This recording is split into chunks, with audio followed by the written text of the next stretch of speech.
আসলে আমরা flight take off করার 20 মিনিট পরে ওইখানে এয়ারপোর্টে একটা মিসাইল পড়ছে। তো পড়ার পরে আমরা একটু মানে শক হয়ে গেছি যে না, স্বাভাবিক না, এজন্য একটু ঘাবড়ে গেছে এবং একটু চুপচাপ ছিল। আমি চেষ্টা করছি যে ওকে কিভাবে, মানে ওকে বলছি যে টেনশনে কিছু না, আমরা দুজন আছি, আল্লাহ তো আছে, সমস্যা নেই ইনশাল্লাহ। ঘটনাটা ঘটেছিল যে ইন্ডিয়া পাকিস্তান একটা যুদ্ধ শুরু হচ্ছে মানে তখনকার যে সিচুয়েশনটা সেই সিচুয়েশনটা আপনি এবং রানা কিভাবে ফেস করেছেন? আসলে প্রথম যে সিচুয়েশনটা আমরা দেখছি এবং শুনতে পারছি, তো শোনার পরে একটু আতঙ্ক তো হয়েছিলাম সবাই, এবং ভয় কাজ করতেছিল। তো শোনার পরে এবং সবাই সাপোর্ট করছিল দেশ থেকেও এবং টিম ম্যানেজমেন্ট থেকেও।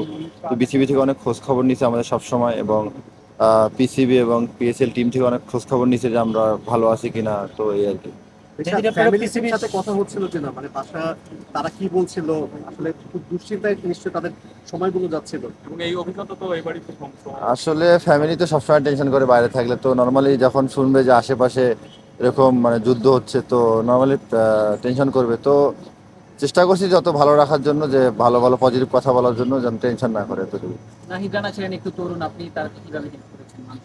না, স্বাভাবিক না, এজন্য একটু ঘাবড়ে গেছে এবং একটু চুপচাপ ছিল। আমি চেষ্টা করছি যে ওকে কিভাবে, মানে ওকে বলছি যে টেনশনে কিছু না, আমরা দুজন আছি, আল্লাহ তো আছে, সমস্যা নেই ইনশাল্লাহ। আপনার টিমের বাকি সদস্যরা যারা ছিলেন তাদের একটু মানসিক অবস্থা, যারা ফরেন থেকে যারা ছিলেন তারা আসলে আমাদের যারা ফরেন ছিল ওরা অনেক মানে ডিপ্রেশনে পড়ে গেছিল যে ওরা কেমনে যাবে, কি করবে না করবে। তো আমরা সবাই একসাথে বসে গল্প করতেছিলাম যে ওরা অনেক মানে মানসিকভাবে অনেক ডাউন ছিল, যে ওরা।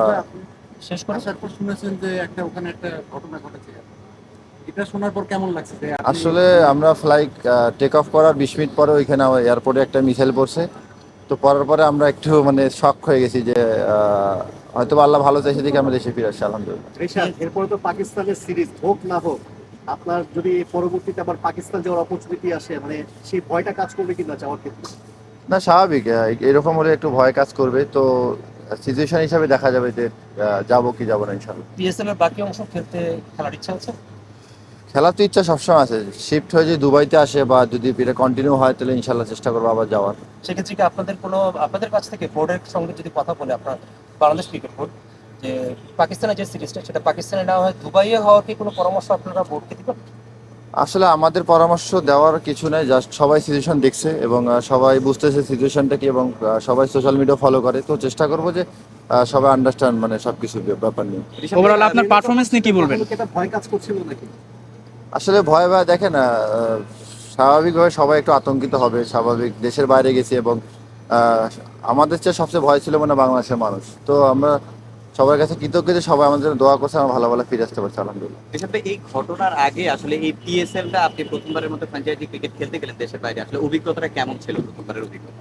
না, সব কিছু মিলে আলহামদুলিল্লাহ ভালো গেছে এবং এনজয় করছি। আমাদের যে টিম ছিল রাহুল কারান্দা, তো অনেক সাপোর্টিভ এবং সবাই ফ্যামিলির মতো। তো আমি বুঝতে পারিনি যে আমি পাকিস্তানে খেলতে গেছি। এখন দেশে ফিরে কেমন লাগছে রিশাদ? না, দেশে ফিরে ভালো লাগতেছে আলহামদুলিল্লাহ। যে দুই সাংবাদিক সাথে ছিল সেই দুই সাংবাদিকের সঙ্গে যখন কথাবার্তা হয়েছিল তারা কি ফিল করেছিল, যে কতটুকু অভিজ্ঞতা তারা আপনাদের সঙ্গে share করেছে? না, আসলে ওই সাংবাদিক দুই ভাই যখন রাওয়ালপিন্ডিতে ছিল, পাশে যখন একটা ড্রোন হামলা হয়েছে, তো ওরা অনেক আতঙ্কিত হয়েছিল। আমার সঙ্গে রাত 2টা 3টা পর্যন্ত রেগুলার কমিউনিকেট চলতেছিল যে ভাই কি করবো না করবো যাওয়ার ব্যাপারে। আমি বলছি সমস্যা নেই ভাই, ধৈর্য ধরেন, পিসিবি অবস্থা করতেছে। এবং পিসিবি আলহামদুলিল্লাহ 8 ঘন্টা মিটিং করছে। 8 ঘন্টা মিটিং করার পর ডিসিশন নিচ্ছে যে আমাদের বিদেশি প্লেয়ার এবং আহ, দুইজন জার্নালিস্ট এবং আমাদের সবাইকে সেফলি দেশে পৌঁছাতে, এবং এর কাছে পিসিবি এবং বিসিবি দুজনের কমিউনিকেট অনেক ভালো ছিল। ধন্যবাদ দিব বিসিবি এবং পিসিবিকে যে আমাদের সুন্দরভাবে দেশে পৌঁছায়, আলহামদুলিল্লাহ।